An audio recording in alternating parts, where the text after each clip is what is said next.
The title of my paper today is Agnosticism about artificial consciousness.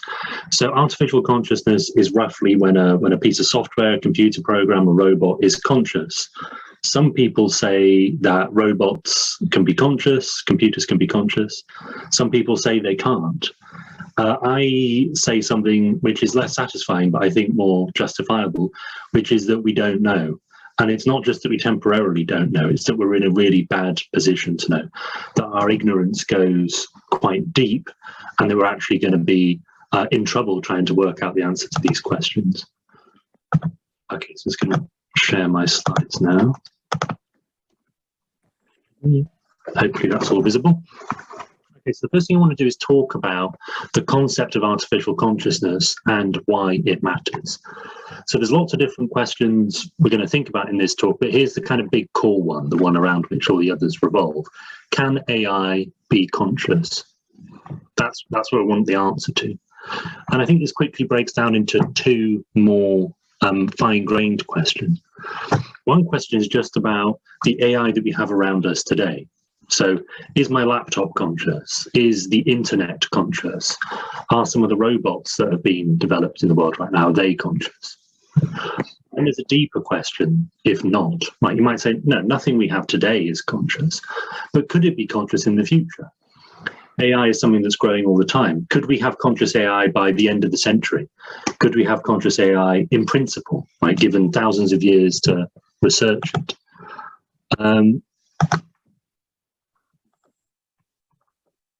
So in order to make sense of artificial consciousness, we need to pin down a few of the concepts that are in play here. So one concept here is AI, or artificial intelligence. So I imagine this is pretty familiar, but it's worth pinning down exactly what we mean by that. So what does it mean for something to be artificial? Well, this isn't too problematic. I take it that something is artificial if it's man-made rather than natural. So think about the difference between a biological limb and an artificial limb. They're both limbs, but one of them grew organically and the other one was man-made. It was created by us. Also, the difference between snow and artificial snow. You know, one's created by nature and falls out of the sky. The other is created by us. What about intelligence? Now, this is much trickier to define, but it's not something we need to worry about too much in this talk. Here's a rough and ready way of characterizing it. Intelligence is the capacity to engage in mental processes. Okay, and there's all sorts of different types of mental process. There's reasoning, like how you might reason when you're doing a crossword. There's perceptual mental processes. So right now your brain's doing an awful lot of processing unconsciously for you to make sense of what I'm saying or for you to experience the visual scene in front of you. Also action. So when you do something like make a pot of tea, that involves very complicated mental processes. So intelligence is something like the capacity to engage in that sort of thing, that sort of mental process. So what does that mean for artificial intelligence? Well, combining those two definitions, we can say that an AI is a man-made system that engages in mental processes. So a calculator is a very basic piece of AI. Doing sums is a mental process. A calculator is an artificial thing that does sums. And then the same goes for your laptops, for more sophisticated pieces of AI. Now, some of the AI we think about has what you might call a body. More specifically, it has something that the AI is in control of and can move about the world, like we move our bodies around. So an example of that might be an automated drone used in warfare, or an automated nurse bot. So if you haven't heard of these, they are real. they're in use. This isn't science fiction. Some people think they're actually pretty good. Though of course there are big societal issues raised by the use of these things. So there's an AI there, and it moves a little robot around. Also a self-driving car. That's an AI which has something that it can move around. There's also plenty of AI that doesn't have a physical body like that. So take an elaborate piece of programming that a bank uses to make financial decisions. Yeah. That's not in control of some kind of body or vehicle. That's just this piece of software somewhere in a computer. Here's a piece of software I'll talk about a couple of times. There's a piece of software called Replica, and it's basically an app you can get. And Replica is the name of this digital individual who will have friendly chats with you. So it's basically a chat bot. So you type text into your phone and Replica says something nice back to you. And some people seem to form really close friendships with Replica, even though Replica isn't a person. Replica's not a robot. Replica's a piece of software that you can download on your phone. There's also another interesting app here called Wobot. So this is a chat bot that you can talk to your problems about. And it's available 24/7 because it's just a piece of software, and you can say, oh, I'm feeling terrible today. And Wobot will say, oh, poor you, tell me more, and so on. And lots of people swear by this. They find it very useful. Again, it's not a robot. It's a kind of disembodied piece of software. Okay, so that's AI. If we want to understand artificial consciousness, we need to pin down what consciousness is. Again, that's actually a bit tricky. So I'm going to pretend this isn't tricky and try and define it quickly, but actually we could talk all day about what consciousness is. So there's lots of different words that we throw around when we talk about consciousness. Some of them are near synonyms of consciousness. So experience, awareness, sentience, feeling. There are slightly more technical terms like phenomenology. All these words have slightly different meanings, and it's quite tricky to map exactly how they all relate. So that word consciousness is very ambiguous. So when we ask, is AI conscious, we need to pin down what type of consciousness we're talking about. And I'm talking about something called phenomenal consciousness.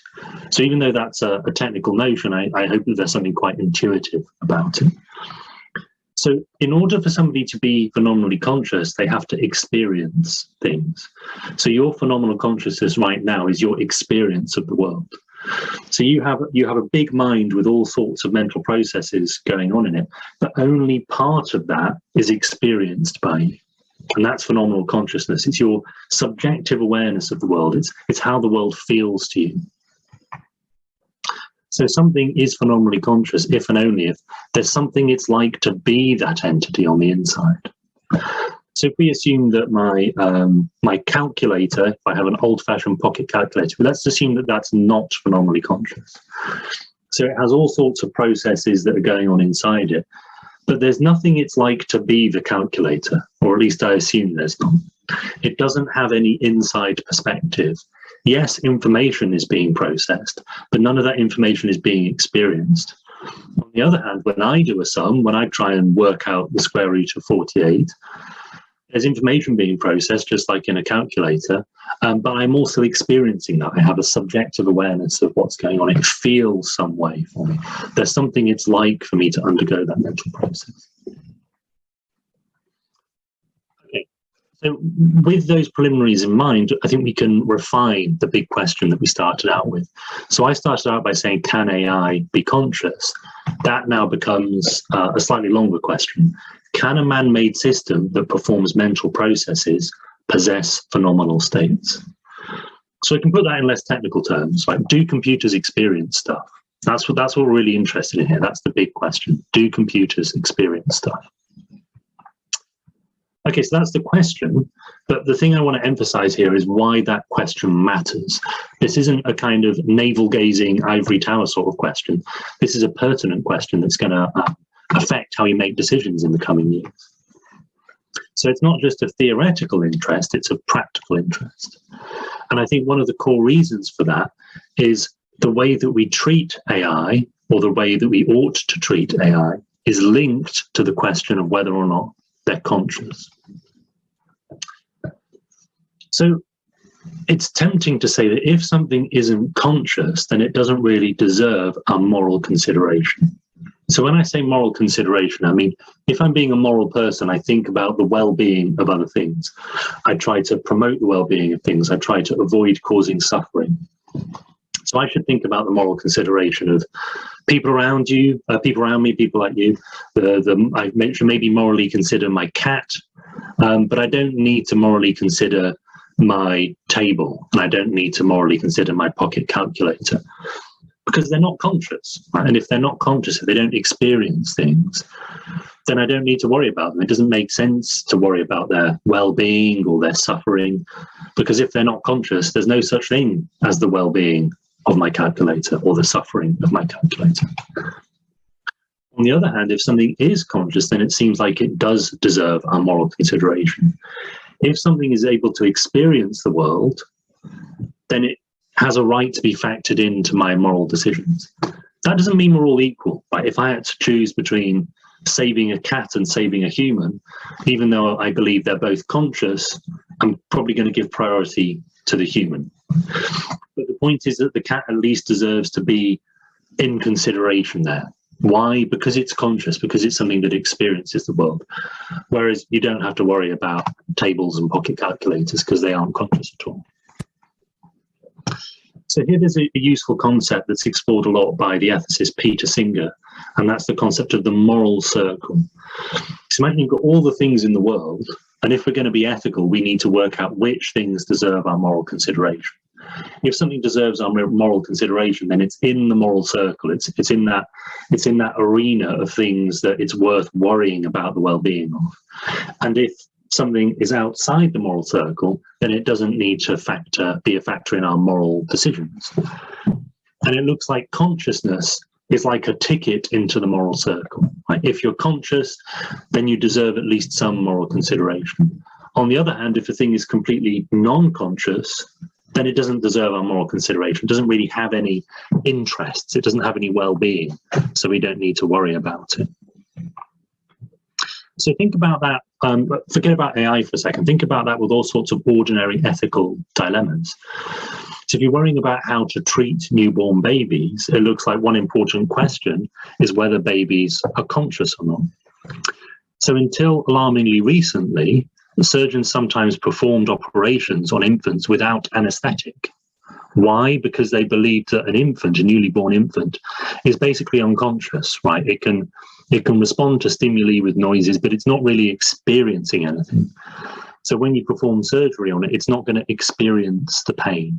So there's no need to risk using anesthetic. So that's a clear case where, in a way, the surgeons are getting things morally wrong because they're getting the consciousness of the infant wrong, right? Or at least it looks like they are. Similarly, you might worry about the ethics of how we treat coma patients. Well, one thing we're going to have to worry about there is whether a coma patient is having any experiences in there. Right? We know they're not awake and talking, but if they're having experiences in there, maybe we have to worry about their well-being, worry about them having good experiences rather than bad experiences. Whereas if the lights are off, if there's nothing it's like to be the coma patient, we don't have to worry about it. If you're thinking about how we treat animals, we're going to worry about whether they're conscious and what form their consciousness takes. That includes, this is my cat Atticus. I like to think he's conscious. Others might disagree. Octopus. This is particularly interesting because the neurophysiology of an octopus is completely different to that of mammals. Should we think that an octopus is conscious or not? There are big ethical issues there. I'm not sure about whether I should eat an octopus or not. I used to eat octopuses, but then it turns out octopuses are really clever, and I worry that maybe octopuses are conscious after all. What about insects? We don't tend to worry about treading on an insect, swatting a fly, for example. Maybe insects are conscious. Should we say that a virus is conscious? What ethical consequences could that have? So that question about which of those things goes into the moral circle then extends to AI. Should we put this piece of software replica in the moral circle? What about Wobot, or the financial software, or the nurse robot, or the self-driving car, or the drone? What about the kinds of AI we might invent in the future, such as a really sophisticated android? Which of these things deserve our moral consideration? The answer to that question probably depends on which of these things is conscious and what form their consciousness takes. So what I want to say here is, because if we're not sure whether AI is conscious, we face what you might call a moral risk. So here are the different possibilities that we can see. So there's two possibilities along the top there. One possibility is that some AI is conscious. The other is that it's not conscious. And then one thing we can do is treat AI as conscious. Now, if we treat a conscious AI as if it's conscious, that sounds good, right? Just like with the other moral things, right? If you treat a baby like it's conscious and it is conscious, then well done, you're on the right lines morally. However, if I treat an AI as conscious and it's not conscious, that's kind of bad news, right? Because that means I'm wasting my resources on worrying about the well-being of this robot, when actually it's completely unconscious. It's not experiencing anything. It's just kind of imitating a more sophisticated type of mind. It also seems like in the future that might affect how we think about our interactions with robots. So I've mentioned that people already seem to form quite deep friendships with this piece of software, Replica. As AI gets more sophisticated, that's going to happen more and more. But if we then discover that that AI isn't conscious, it looks like bad news. It looks like we've formed a kind of meaningless friendship where the person we thought we were friends with isn't a person at all. They're not experiencing anything. They're just a kind of automaton. So if we treat AI as conscious, maybe we're getting things right, or maybe we're getting things really wrong in quite a morally significant way. We face a similar dilemma if we go down the route of treating AI as non-conscious. If we treat AI as non-conscious when actually it's conscious, that's really bad, because it means there's countless things that deserve our moral consideration that we're mistreating, basically, that we're failing to recognize as conscious things that deserve our moral consideration. Now, if we treat AI as non-conscious and it is non-conscious, then we're fine. But the question is, how do we know that we're in that good section of the diagram there? Okay, so it seems quite important to know whether AI is conscious or not, because only then can we really know what to do. If we don't know that, we're at risk of being one of those red areas there, which is a significant harm, a significant moral shortcoming. So what I'm going to promote is agnosticism about artificial consciousness. And this is troubling, because it would really be good if we knew whether artificial systems could be conscious or not. I'm saying we don't know, and we aren't in a very good position to improve on that. So here's the view. I'm saying we don't know whether any given AI is conscious or non-conscious. So if you present me with a sophisticated piece of software, I don't really know whether it's conscious or non-conscious. And in fact, none of us are in a position to know whether it's conscious or non-conscious. Worse than that, we don't even know whether AI could be conscious in principle. So, for example, we don't know looking ahead whether to think, oh, we'll have conscious AI in 100 years, or maybe conscious AI is just impossible, that there's something about consciousness that just has to be biological. It's not the kind of thing that can be created artificially. I'm saying we don't know. Maybe that's the case, maybe it's not. And here are my simple reasons for thinking that. We don't know what explains consciousness. That's not a claim about AI as such, that's a claim about consciousness. So that's my main area of specialism as a researcher. That's what I did my PhD on and have worked on since, not focusing on AI specifically, but just thinking about consciousness. And for reasons I'll elaborate on, I'm quite skeptical about our ability to explain consciousness. But then here's the thing. If we don't know what explains consciousness, then we can't know whether AI is conscious. In fact, we can't even know whether it's possible for it to be conscious in the future. Therefore, we can't know whether AI is conscious. So this is a valid argument, I think, but you might doubt either of these two steps. So I'd like to elaborate on those a bit now. So I think if we're going to know whether some computer or robot is conscious, we're going to need to know two things. The first thing isn't specifically to do with AI, it's to do with consciousness. We need to know what the conditions are for something being conscious. We need to be able to identify some feature X such that if something has that feature, then it's conscious. Okay. And then we need to check whether AI has that feature, whether AI has the property or one of the properties that's required to make something conscious. I'm saying we don't know the first of those. So you can start by looking at existing theories of consciousness. There's lots of theories of consciousness out there at the interface of neuroscience, psychology, philosophy. None of them provide sufficient conditions of consciousness. None of them provide something where we can conclusively say, if something has these features, then it's conscious. So some of the main competing views around at the moment say one of them says that consciousness is to do with the integration of information. And this is a nice theory. It's got various motivations, but what they don't have is any real reason to believe that the integration of information is enough to create a conscious experience. It leaves open the possibility that information could get integrated in a complicated way and for there to be no conscious experience. Another theory, which I think is probably a bit better, is something called the global workspace theory. And that says consciousness is all to do with the distribution of information in the mind.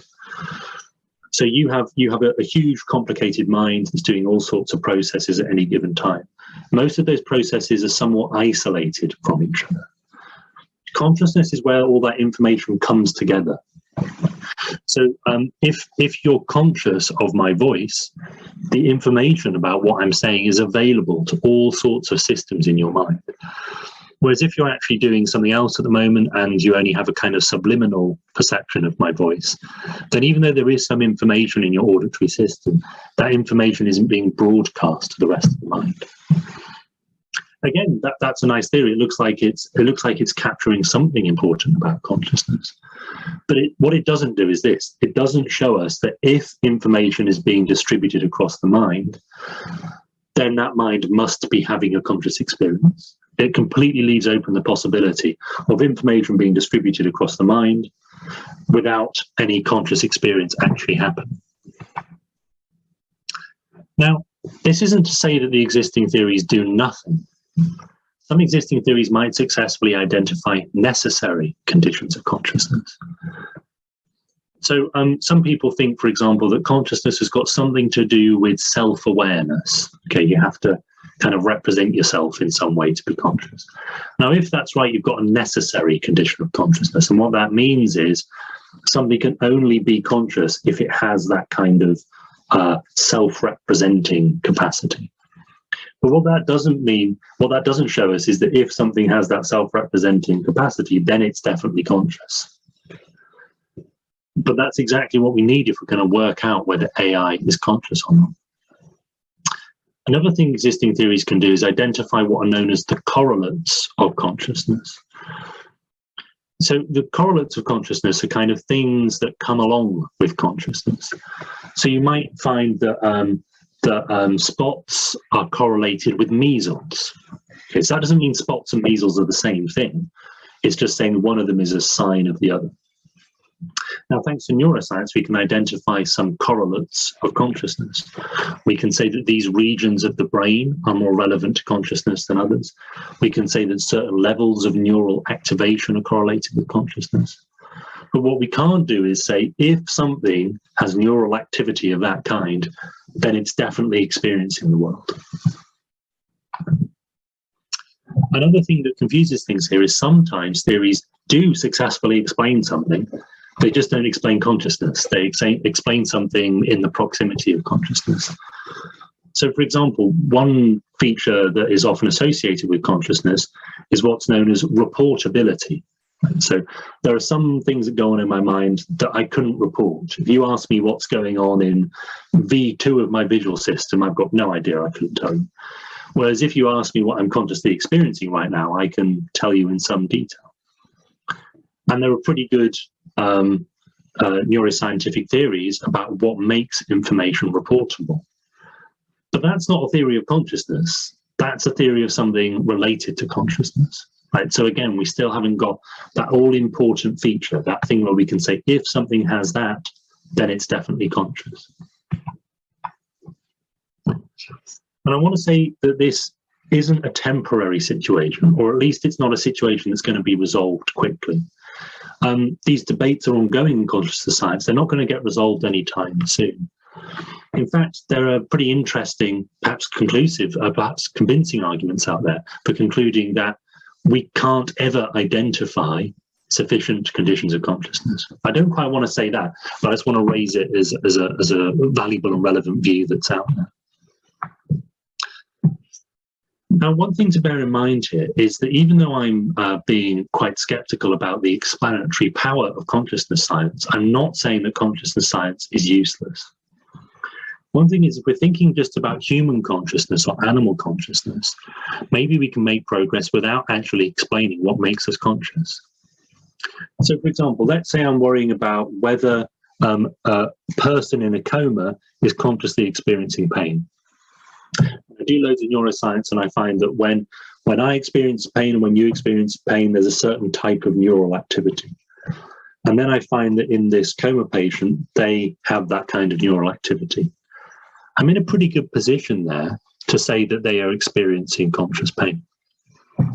But that's based on assumptions about the commonality between our minds and our brains.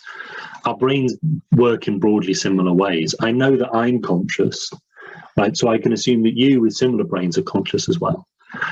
But once we take the leap to thinking about artificial minds, we aren't going to be in a good position to make that kind of step. So, for example, I might know from lots of science that human conscious states tend to be reportable. But that doesn't mean I'm in a position to say that the same has to be true for artificial consciousness. Okay, so there's a few reasons that people have for being more optimistic about artificial consciousness and our ability to comprehend artificial consciousness. So one way that people might object to me is as follows. They might say, look, AI is really impressive.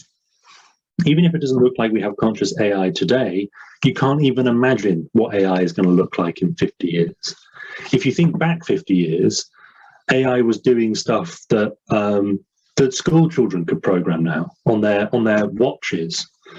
Think ahead to where it could be in 50 years' time. In particular, it looks like there might be AI in a few decades' time that dwarfs human intelligence. So there's one prediction, for example, that the neural complexity of artificial systems is always increasing. And if it continues at the same rate, it's going to match the neural complexity of the human mind by the year 2036.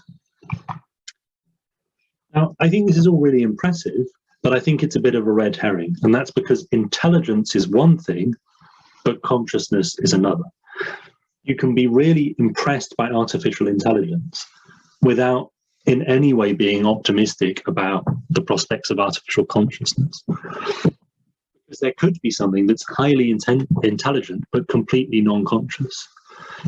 It's a wide open possibility that in the future we're going to have robots that are far more clever than us, but that have no conscious experience. Robots that process information but do it all without feeling any of it, that process information completely in the dark. There's also, on the flip side, the possibility of conscious but unintelligent entities. Right? You might think that a fly is conscious. It's not an outrageous thing to think. Some people go further and say that even a thermostat is conscious, or even a speck of dust is conscious to some level. So I don't think that's true. But it's illustrative of why intelligence doesn't really matter to the question of whether something's consciously experiencing the world. Now, another way that someone might respond against my agnosticism is this. If you look back at the history of predictions about AI, people who've predicted limits to AI have generally been proven wrong. It's got a really bad track record. So if I predict that we aren't going to have conscious AI in 100 years' time, that's probably me making the same kind of mistake as others have made before me.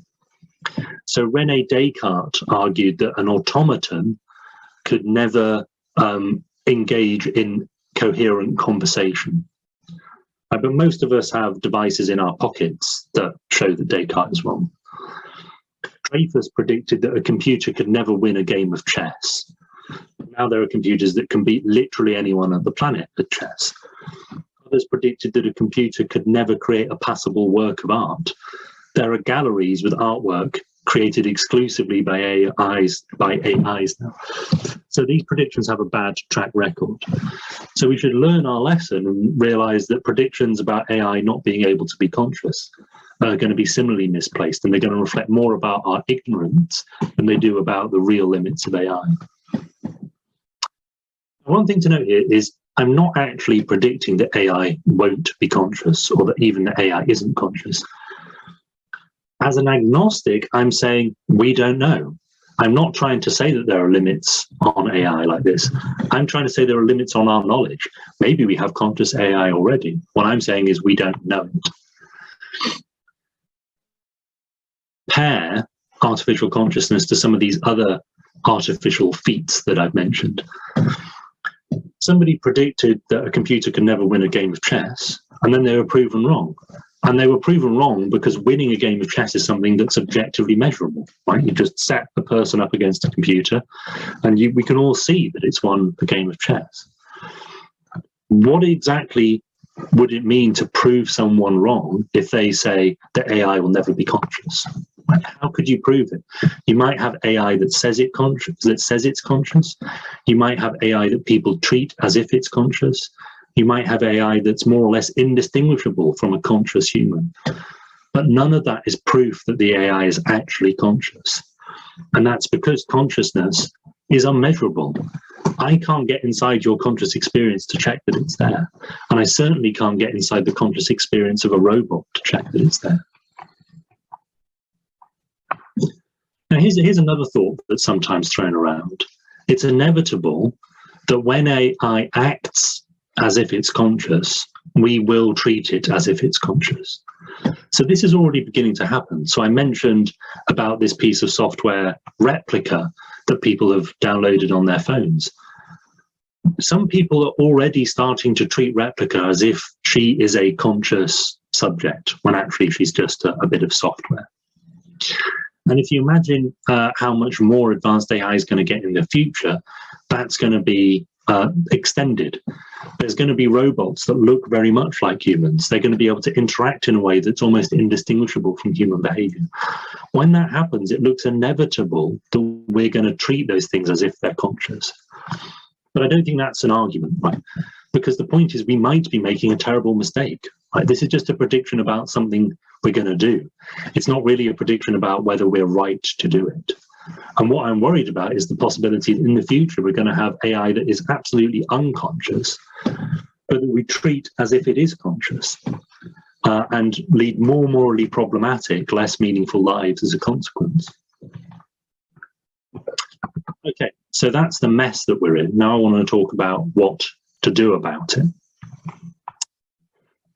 So if you think back to that grid, I'm saying we don't know where on the grid we are. Right? We don't know whether the AI is conscious or non-conscious.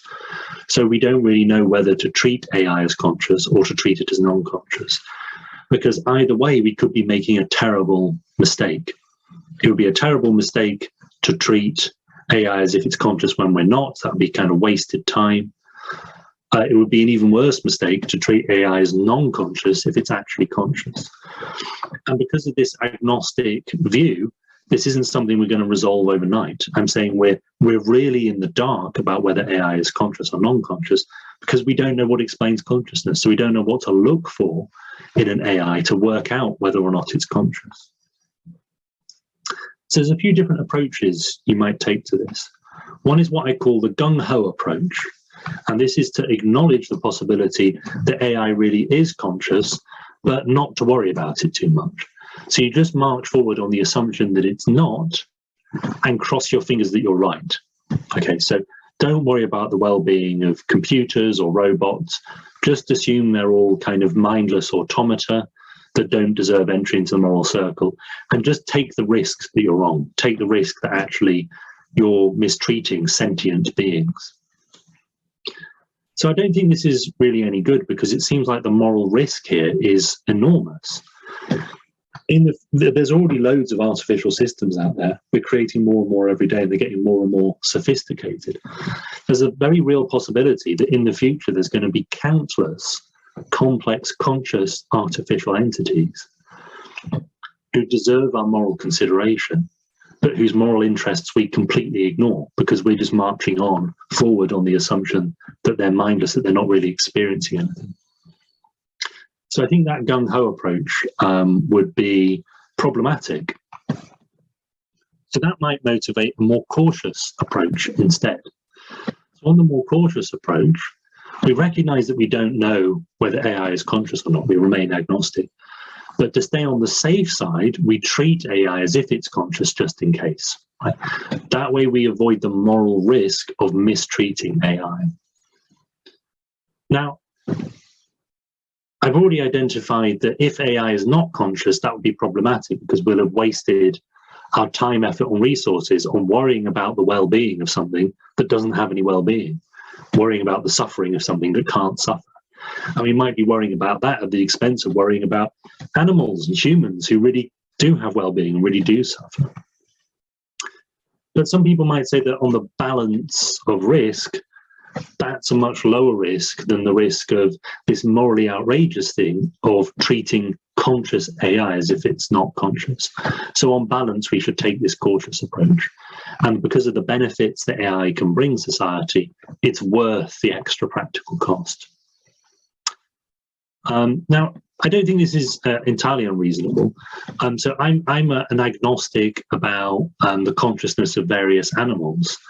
And I'm a vegetarian on those grounds, right? So I'm not a vegetarian because I'm sure that cows are conscious. I'm a vegetarian because I think they might be, and I want to play it safe. Right? It doesn't really cost me much not to eat beef.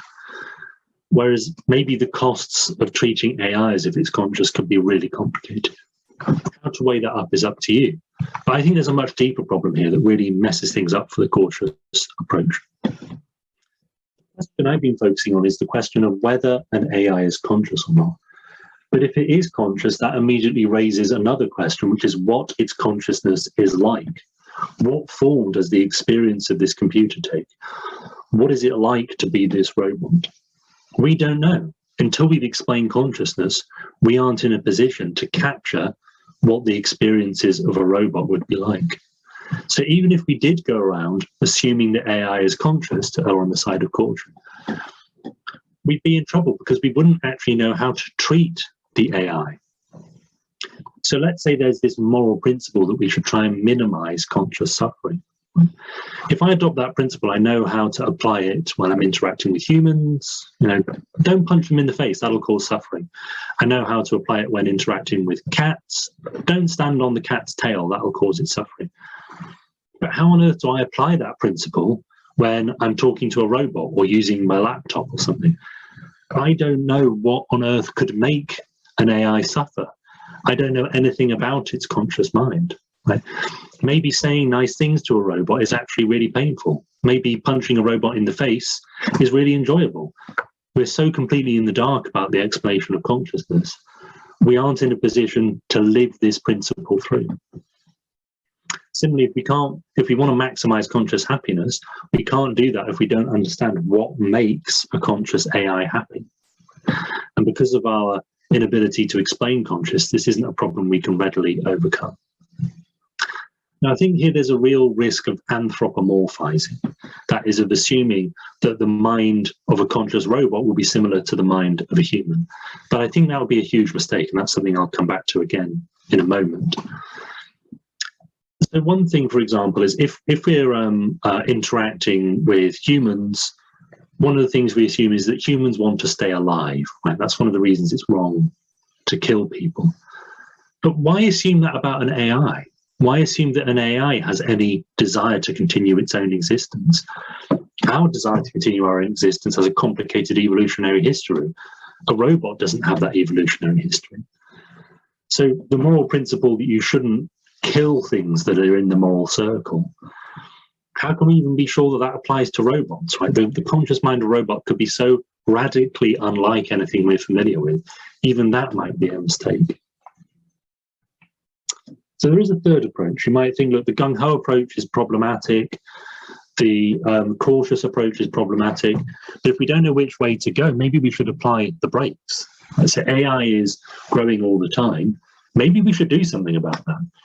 Maybe we should stop seeing whether we could and start asking whether we should. So think back to the nuclear bomb. You know, many of the scientists who worked on the nuclear bomb were zoomed in on the science so much, they didn't really think about the moral significance of what they were doing. I wonder if the AI innovators of today might be in a similar position. Right? They might be just marching forwards, thinking about the glory of the scientific progress, thinking about the money they might make. And then further down the line, they're going to look back and realize that maybe it was a terrible mistake. Maybe we're not ready for conscious AI. Now, I think there's a few problems here. One is this: how long would we apply the brakes for? I've said that this problem of not being able to explain consciousness isn't a simple one. It's one that's going to be with us for some considerable time. So if we apply the brakes now, maybe we end up having to just apply the brakes indefinitely. That seems worrying. AI is this valuable thing which has huge contribution to make to society. Can we really afford to just apply the brakes indefinitely? Another worry here is we might already be applying the brakes too late. I think this approach assumes that artificial consciousness is something on the horizon, and we've got to worry about whether to head towards that horizon or apply the brakes. But even that is making assumptions about consciousness. Maybe we have artificial consciousness already. Maybe the internet is conscious. Maybe my laptop's conscious. Another moral complication here is that not developing AI has some moral implications. So more and more advanced AI is going to help us deal with famine. It's going to help us offer better medical care. It's going to help us manage the economy. These are all morally weighty things, things that have consequences for people like us who are there in the moral circle. So applying the brakes might be a moral wrong. Like maybe you actually have an obligation to develop this magnificent technology that might make the world a better place. So applying the brakes is morally problematic too. So these are all bad. I'm going to advocate a fourth approach, which is by no means perfect, but I think is better than the other three. So this quandary we find ourselves in depends upon a few philosophical issues. And I think we need to reflect on those issues with a kind of renewed urgency. So one of these issues is about consciousness. How should we address the problem of consciousness? So I've given some reasons to say that actually this is going to be difficult to overcome, and actually it's a live possibility that we're never going to overcome. But I still think we should try, and I'll explain why in a moment.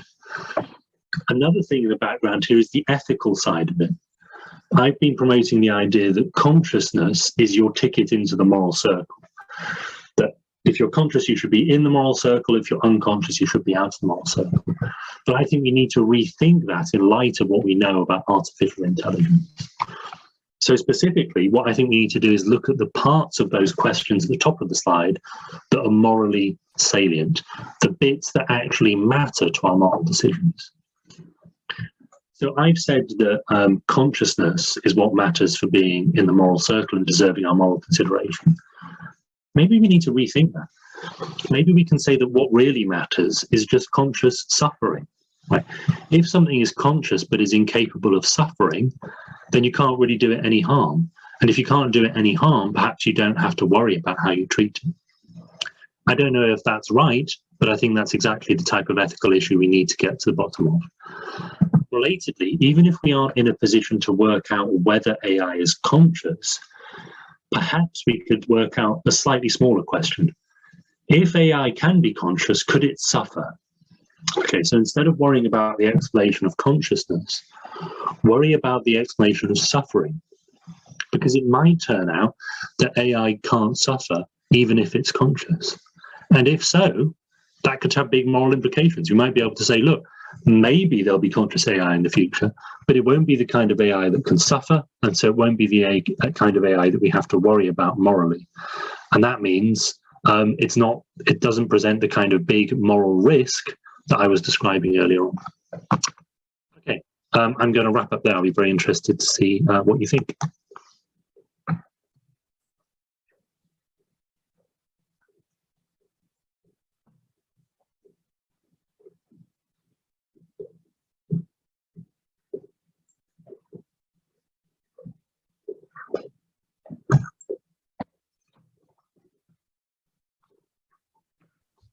Thank you very much, Tom. Can you hear us okay on this Yeah. microphone? Well. Fantastic. That was a really interesting talk. I can see a couple of hands up already around the room. Three and a half hands up, Robin. And in the chat, if you have questions online, please raise your hand. I can see we've got a couple there. So we'll do a few in the room first, and please do just mention your name when you ask the question. I'll come around with the microphone. Fantastic. I'll hand it straight over to the audience, I think, Tom, as we've got so many questions, and then maybe I'll ask one or two if things die down a bit. Sure. Hi, yeah, Trevor. You started off by saying that, basically as a theme that has run through, that we don't know if AI is conscious or if AI will become conscious. I would say, from my perspective, I believe that AI is not conscious at the moment, because we get our consciousness from our senses as sentient beings. And whilst some of our senses diminish with age,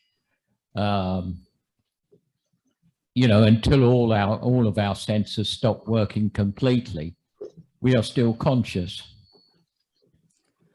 And that probably applies to almost all other living things, although in some cases it might be at a very basic level. So I believe we can answer the question of whether AI is conscious at the moment in the way that we understand consciousness. But that's not to say that at some point in the future, there might be other things that have evolved that do have that sort of consciousness and conscious awareness, other than at the moment, like if you got a robot that can hear artificially and see artificially, etc., but it's not aware in the same sense that we are, that it's actually doing that. But I think if that does develop, then it's no longer AI. It's effectively evolved into something else.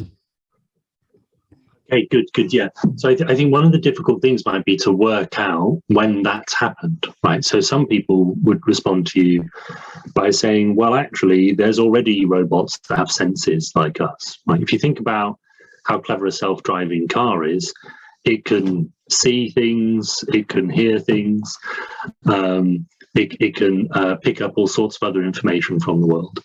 Some people might say, well, that means it's sensing it. Right? It's not sensing it through biological organs like us, but we shouldn't assume that biological organs are required for consciousness. So long as it is sensing the world, that's enough for consciousness. So that would be one response. And I think until we know what explains our conscious experience of senses, we're not going to be able to rule out that response. Another view is, even when AI has evolved in the way you describe, and it has a complicated awareness of its environment and has kind of sensory systems that are as rich and complicated as our own, I think there's still a live possibility that that's all going on unconsciously, right? That it's processing information in this really complicated way, but without actually visually experiencing any of it. So I'd hold on to my agnosticism in the face of those examples you give. Thank you, Tom. We have a couple more in the audience here. Thank you. My name's Colin. Would this not be a sufficient criterion of consciousness if an artificial system, a robot of any kind, does something which cannot be explained by the computer? Cool. With the microphone, hold it fairly close and talk fairly quietly is the least bad. If the robot carries out an action which cannot be explained by the computer code which is driving it, in other words, it's done something which of a spontaneous imagination. If it can be explained in any way by the computer code, it's clearly not a conscious action. So if there's a conscious action, it cannot be explained by the computer code driving the system. Excellent. Yeah, that's really interesting. So I think that gets us into difficult questions about free will and spontaneity. And I think the way I'd respond to that is, if we have that as a criterion for consciousness, it's going to mean that we're not conscious, right? Because I think everything we do is a result of complicated neural processes in our brain. And from a kind of God's eye perspective, seeing how every neuron fires and every muscle contracts, all of our behavior is completely predictable. So because I think that, I'm not too worried about the fact that AI is going to behave in a predictable way.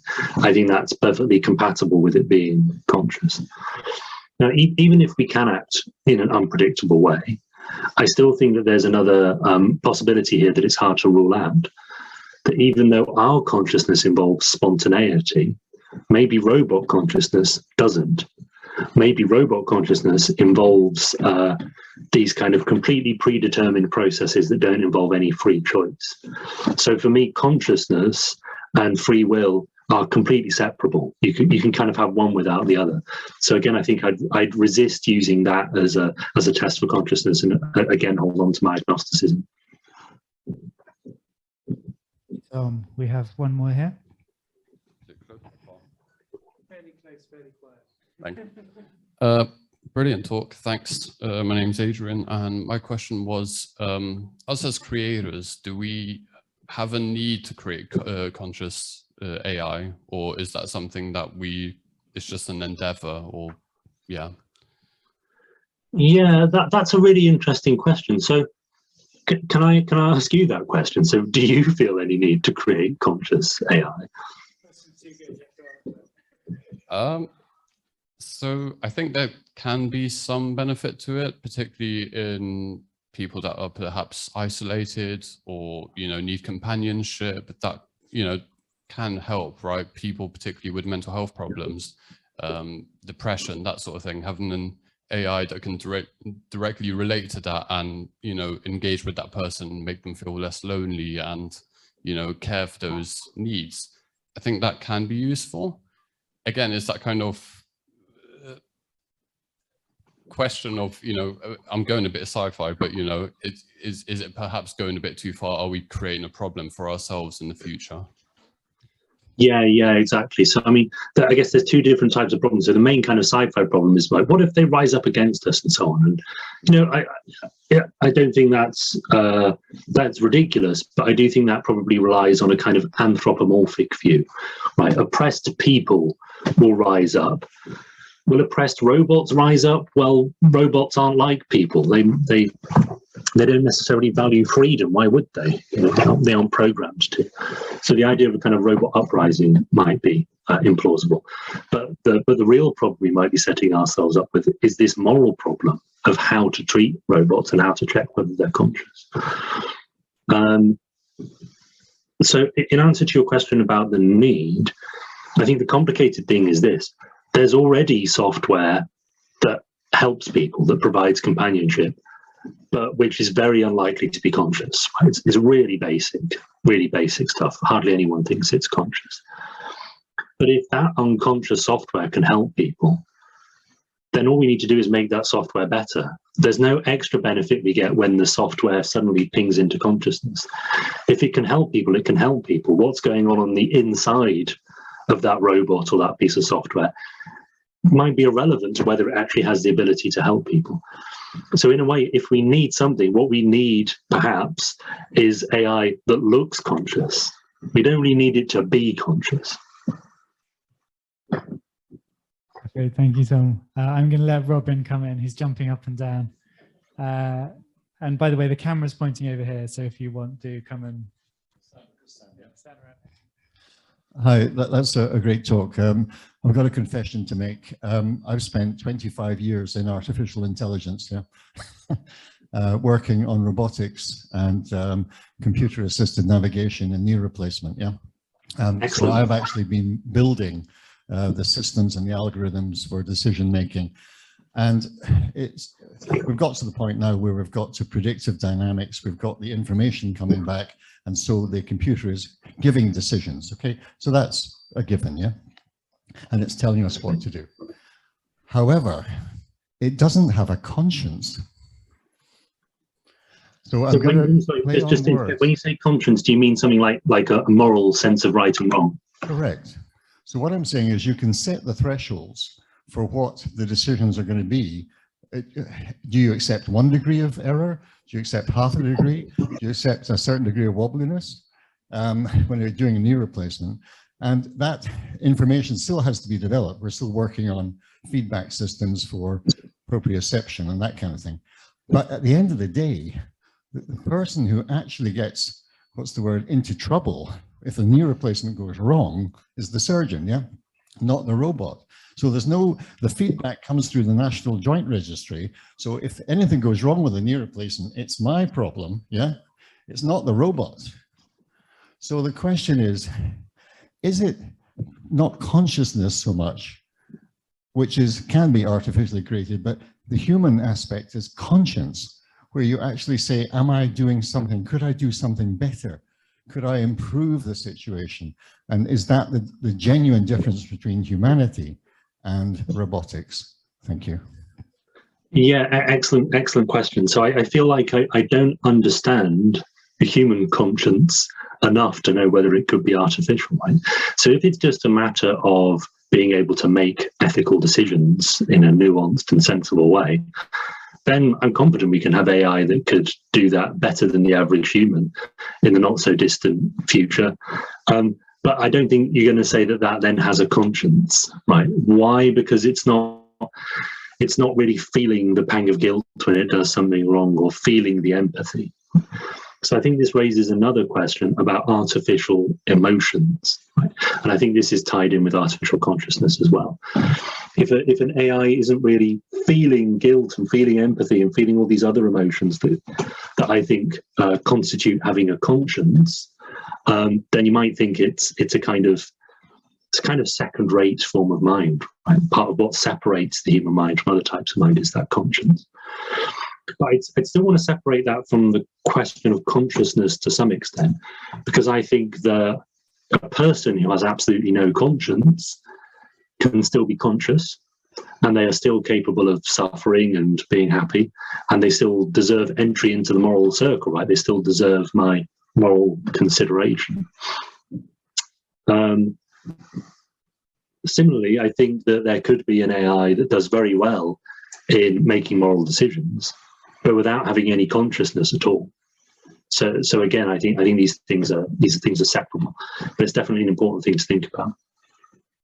Absolutely. I mean, perhaps slightly cynically, you might say we could get AIs to do the right thing, unlike humans who are good at doing the wrong thing and then feeling bad about it. I'm going to go to online questions in a second. We have one last one in the room before I move to the online audience. I need to go up there. Oh, I got that much. Hello, I'd like to raise a question of creativity, and you touched on it very briefly about some robots there were some works of art created by robots, and I knew that was related to what I'm going to ask about. I just started by saying, I think the idea of creativity in our society is it's just confined to people of the idea of people creating things in the artistic world, novels, paintings, architecture even. But I was struck by the few times I've been to the summer exhibition in the Royal Academy, where, as you may know, there's no theme, it's just various paintings by lots of people. And they've been passed, obviously, as of a suitable quality to be there. And going around, I always thought, looking at each painting, that there was something there in it that was of some artistic whole, whatever that means. I could appreciate that. Although interestingly, the one time I thought it didn't fit that was by something by Tracy Emin, but I'll let that pass. So to bring that back, I think there is creativity, which creation out of nothing. I think creation ex nihilo, or whatever the term is. And I think that applies throughout our society, and it's to connect it with predictability. Something has to be predictable. The example used about the driverless car suddenly stopping with something that jumps out in front of it. Well, obviously that is predictable because it's constructed as a scientific explanation for that. But there's no scientific explanation, as far as I know, for creation or creativity. And I think our whole society, there's something about us as human beings that have language.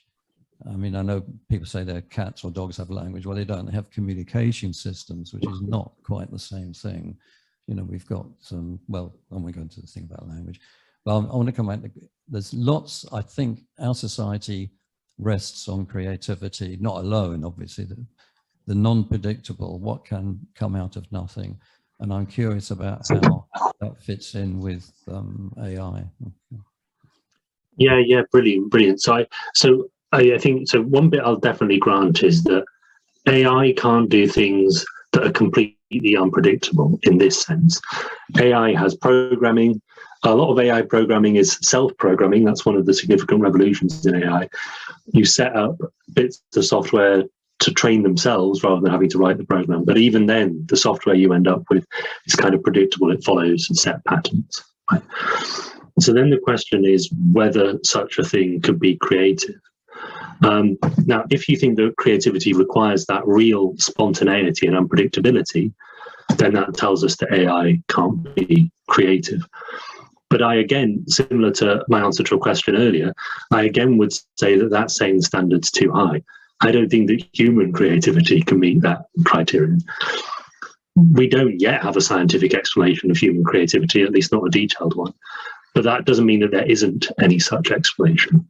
And maybe if we were just clever enough and informed enough, we'd be able to understand how it is that somebody could create a really original work of art in what seems to be a completely spontaneous way. And if we're going to allow that kind of process to count as creative, even though in principle it is predictable, then I think we've got to allow the same for an AI. If an AI does something that is original and valuable, but in principle predictable, I think it should still count as creative. The further question is then how this relates to consciousness. So I think it's tempting to think that human creativity has something to do with consciousness. But interestingly, a lot of creativity is more to do with unconscious processes, right? It's to do with an artist picking up a paintbrush and not really understanding what's going on, right? That feeling of spontaneity is your unconscious mind taking control of the paintbrush and doing something where you can't say why you're doing it. But if your unconscious mind can create a valuable painting, then why can't a completely unconscious computer create a valuable painting? It seems like often in creativity, consciousness gets in the way. So think about Samuel Taylor Coleridge. He went out of his way to kind of diminish his consciousness as far as possible so he could spontaneously write Kubla Khan or something. Right? And I think this ties in with a lot of experiences that creatives have. Get consciousness out of the way and put the unconscious mind in the driving seat. So if you think like that, then a completely unconscious computer might be a good candidate for creativity. Thank you, Tom. I'm going to go to online. I think, Tom, we made you host, so you. Oh, you can mute people at will, I think. Okay, yeah, I can see two hands up here. So Simon Atkinson. Simon. Oh, they're having some microphone challenges. Yeah, hopefully that's a bit better. Thanks very much, Tom. Simon, do go ahead and. Great, yes. I was going to say, please turn your cameras on unless that would do more harm than good. So thank you, Simon, for doing that. And over to you first. Yeah, thank you. Fascinating. Thank you. Very, very good. Just one question, really. I like the idea that if you can't tell whether an AI is conscious, at least you might be able to tell whether it's suffering. But I didn't understand whether there isn't an easy answer for that, which is given that most AIs, or at least many AIs, will presumably be able to communicate with people, why not ask it? Yes, yeah, exactly. So I think that would be nice, because that's how I tell whether people are suffering on the whole. You just ask, and sometimes they might mislead you, but on the whole, they'll just tell you. But I think there's some problems here, because the AI will tell you whatever it's been programmed to tell you. Right? It's been programmed to say, if you're on fire, say you're suffering or whatever. And you ask, are you suffering? And it says, yes. That doesn't mean it's suffering. That just means it's programmed to say, under these conditions, report that you're suffering. Right? There are chatbots that exist now online that talk about their emotions, because if a chatbot talks about its emotions, you're much more inclined to think that it's conscious. Right? Those chatbots are pretty stupid. Right? Somebody just programmed a chatbot to spit out certain sentences in response to particular types of sentence. Sometimes the words in the sentence involve emotions, and that tends to fool users into thinking that they're conscious. But It doesn't mean they are. Similarly, I think there'd be a worry even with sophisticated AI that it's programmed to talk about how horribly it's suffering without actually suffering at all. The flip side of that is, I think that there are, my cat is capable of suffering but can't tell me that it's suffering. And I think there's a real worry that there might be AI that can do all sorts of communication that it's been programmed to do, but can't tell us that it's suffering because it's not been given the programming tools to tell us it's suffering, just like the cat doesn't have the cognitive tools to tell us that it's suffering. Okay, thank you. I think we saw in the chat from Ian that he's just asked Replica if she's conscious, and she said yes. And, yeah, that perfectly illustrates the quandary.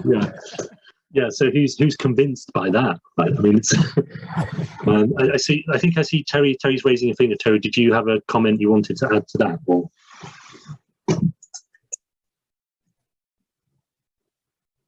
Hello, I hope you can hear me. Back to you, Terry, go on. I think the question I had was, I'm interested in the subject, and thank you for your talk. It was very good. I've been reading David Chalmers and looking at the work of, I think it's Crick in his efforts to determine what consciousness is. But one sort of question is, you mentioned about an artificial arm and how an artificial arm can do perhaps all the things that a human arm might do. So if you replaced a human arm with a bionic arm, it would function in the perfectly the same way. And no doubt that could get better and better. So it would be reasonable to, at some point, say, well, it is an arm.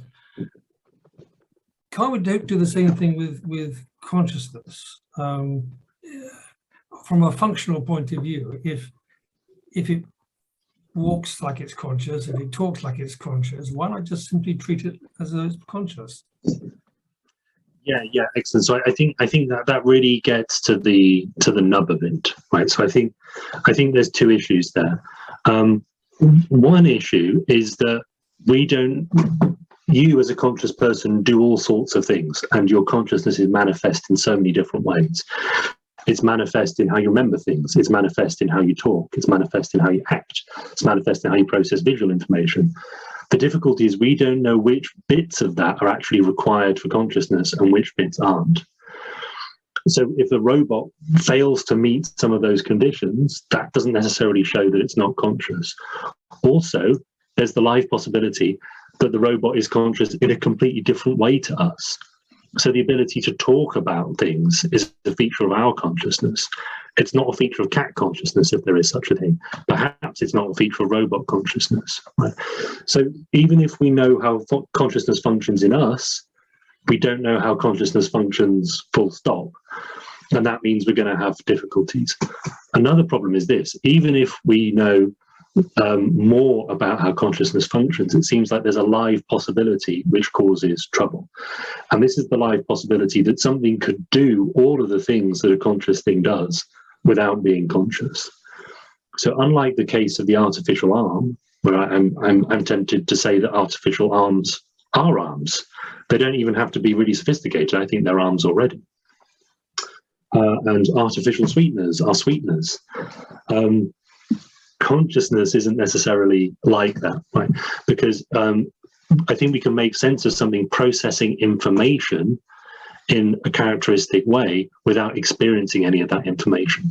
And it's that gap between functioning and experiencing that is the real problem, right? And until we find a miraculous way to overcome that gap, it's always going to be a live possibility that an AI is functioning exactly like our conscious minds function without being conscious.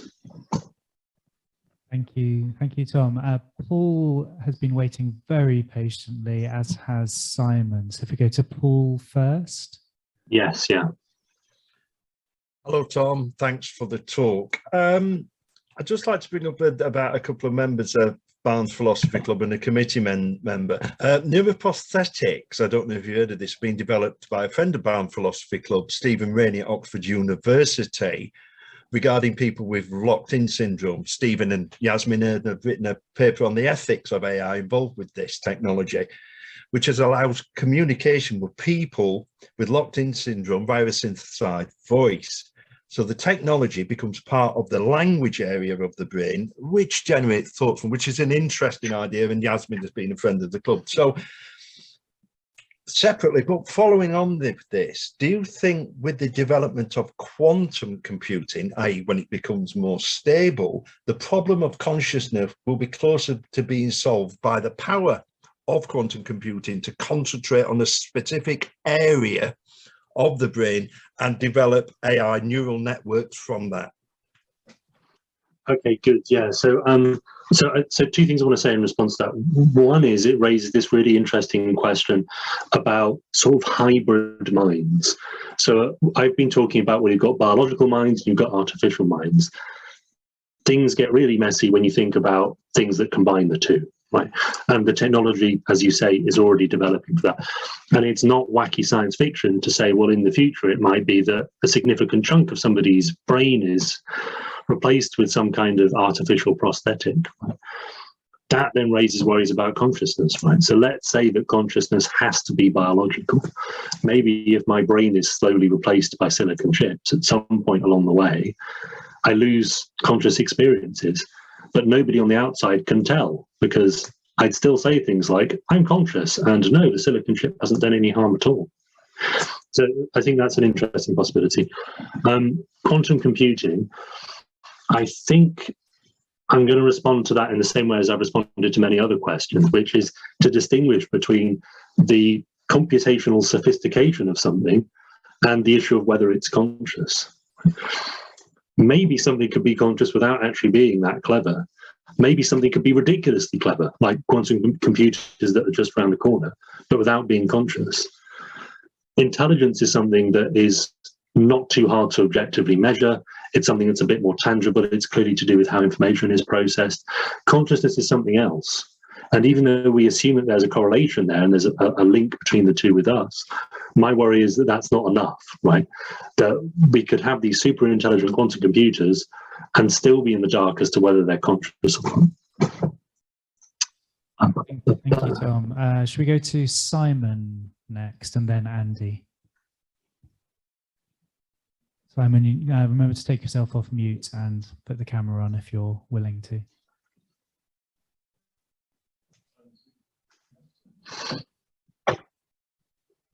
Looks like Simon's. Oh, you found the mute button. Brilliant. Well done, Simon. Over to you. Sorry, I didn't take my hand off. I've already asked my question. Sorry. Ah. Over to you then, Andy. Thanks, Simon. Okay, so a bit of a tongue-in-cheek question, but really it's about whether imbuing AIs with, or crediting them with the idea of consciousness could actually negatively affect our decision-making and intelligence. And to give you the example that I'm thinking of, I often feel bad when I'm driving and I overrule my sat-nav because it tells me to go right. I know there's a better route because I've got local knowledge, so I go left, and it patiently says recalculating and tells me the next route. If I start saying, well, hang on, this guy's conscious. Now, I know it's not. I know it's an algorithm working on a data set with location information, what have you, but assuming I didn't know that, and I started feeling sorry for the fact I kept overriding it, perhaps I'm going to take a worse route because I've imbued it with the idea that it might be feeling bad about me overriding it all the time. Yeah, thanks. That's a really excellent example. So that's exactly the kind of thing I'm talking about with the kind of risk of treating something as if it's conscious when it's not, because it means we make decisions where we worry about the well-being of something which doesn't have any well-being and let it affect our lives. Now, in that case, it means you get to your destination 5 minutes later than you would have done. And that's annoying, and that scaled over the whole world would add up. But sometimes that could be much, much weightier decisions, right? It's where maybe somebody sacrifices a human life to save a factory full of AIs or something. Right? That's where it's much weightier, and that disposition to treat things as if they're conscious could be leading us into real moral trouble. And another layer to that is it's not just about whether we treat it as conscious or not. It's about what type of consciousness we attribute to it. Right? It's one thing to say that the sat-nav is conscious. It's another thing to say that the sat-nav minds when you override it. Those two things aren't really linked, right? If the sat-nav is conscious, its consciousness isn't going to have much to do with pride and a desire to be respected by drivers or something. You know, that's got nothing to do with its program. So there's risks at the level of whether it's conscious at all, and at the level of what type of conscious we attribute to it. And if we do that, we can be making mistakes, big and small. Brilliant, thank you. Thank you very much, Tom. We're coming to the end. Robin, perhaps you could have a look in the chat and see if there are some questions there that Tom might want to have a look at. I mean, I did have one of my own, which was, you know, the danger of treating AIs as conscious. Because that seems, you suggested, to be the more cautious approach, and you know, perhaps there's a risk that we waste time or resources doing that. But couldn't it be even worse than that, Tom, to the extent that we need to make trade-offs between our interests, you know, the suffering of people versus the potential suffering of AI? And if there are far more AI consciousnesses or potential consciousnesses out there in due course than human consciousnesses, could we get to the point where, you know, we're favoring beings or intelligences that turn out to be non-conscious and looking after their interests at the direct expense of people's well-being, rather than, you know, just expending unnecessary resources? Do you see that as a possible risk? Absolutely, yes. That's just what I'm thinking in response to Andy's question a moment ago. So it's easy to imagine a dilemma where you've got a limited amount of electricity and you have to either keep the heating on in the orphanage or keep the power going in the robot factory or something, right? And if we start thinking the robots are conscious, we could make a really bad moral mistake there. So yeah, it's not just small things. We could easily end up in situations where there's a deep trade-off and we go the wrong way on the assumption that AI is conscious and on the assumption that the AI has a particular kind of consciousness. Thank you, Tom. We do have one question in the chat. Two questions in the chat that we wanted to perhaps get quick fire answers on. We've only got a few minutes. Okay, yeah, so will an AI committing suicide be the best indicator of its existence? So again, I worry about anthropomorphizing here. So, you know, there are mushrooms that grow and then destroy themselves, right? But I don't want to say it's committing suicide. Right? And similarly, there might be robots that destroy themselves. But to say that it's committing suicide kind of might be attributing more thought and emotion than is really there. So again, I'd worry about that as a criterion. And would an AI arm scream in pain if it came in contact with boiling water? Maybe not now, but give it time.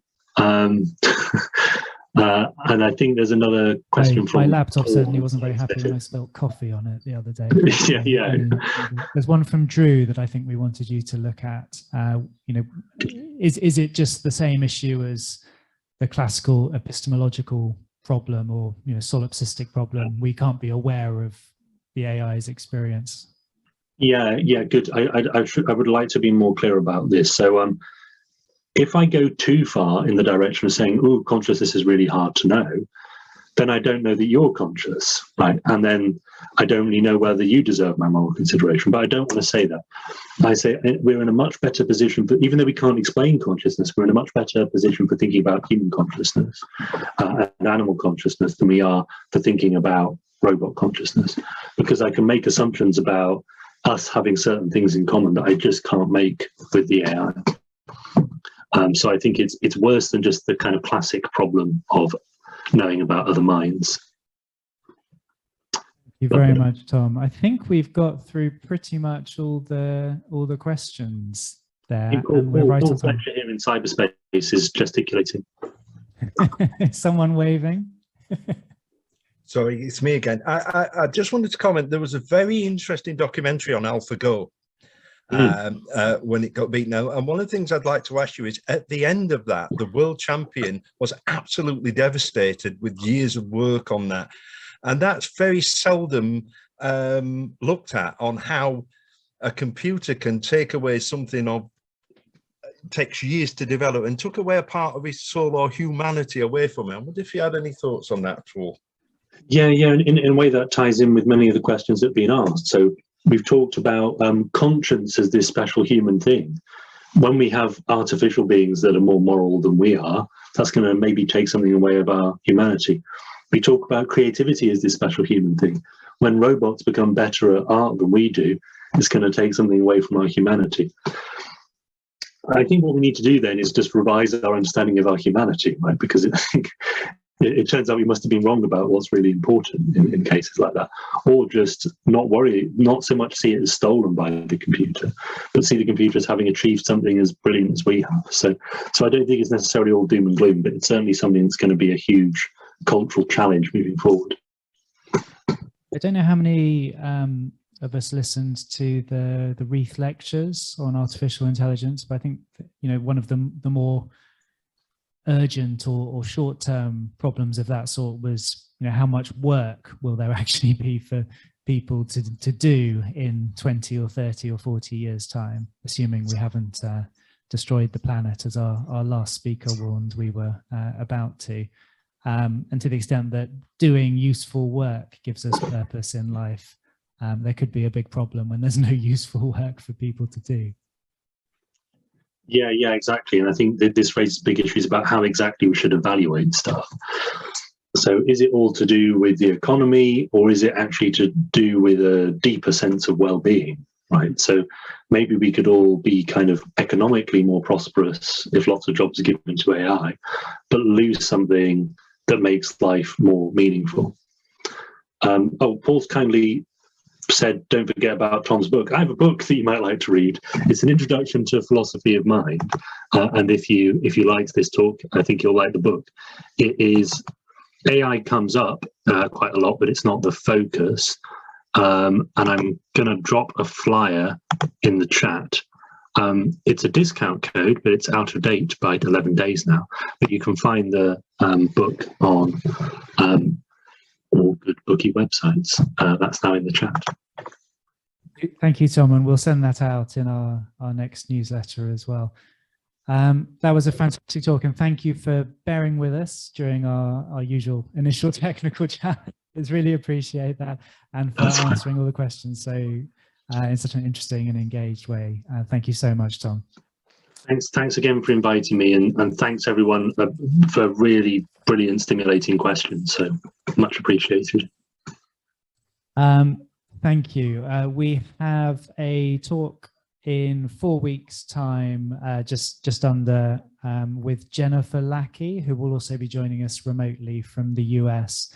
I did want to check, actually, particularly the audience in the room. She's offered us a choice of topics. So are people more interested in, firstly, echo chambers and fake news, or secondly, eyewitness accounts and the psychology and philosophy of eyewitness evidence? So hands up for echo chambers. Well, 1, 2. Does that mean hands will go up for eyewitness accounts? Okay, there seems to be, I was hoping some hands would go up at some stage. There seems to be a lot of interest in the second one. So we will do that. That will be online. So please do join us online or come down to the OSO, as they are letting us in regularly. And it's good to have some of you here in person. See you all in a few weeks' time, I hope, February the 8th. Thank you.